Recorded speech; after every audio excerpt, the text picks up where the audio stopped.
আজকে আমার একটা ফ্রেন্ড আমার জন্য এই কাঁচা তিঁতলগুলা নিয়ে আসছে।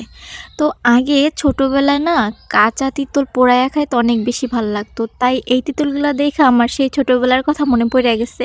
তাই ভাবলাম আজকে এগুলাও পোড়ায়ে খাবো। তাই একটা লোহার গুনার মধ্যে ভইরা এটা চুলার মধ্যে দিয়া দিছি। তো ১ম এ শলার মধ্যে দিছিলাম, ওইটা হয় নাই। তো ওই গুনার মধ্যে দিয়া দিছি। আর এটা পোড়ানোর পর এরকম ফাইটা যায়। আর ভিতরটা একদম নরম হয়ে যায়। এটা আসলে অনেক বেশি মজা।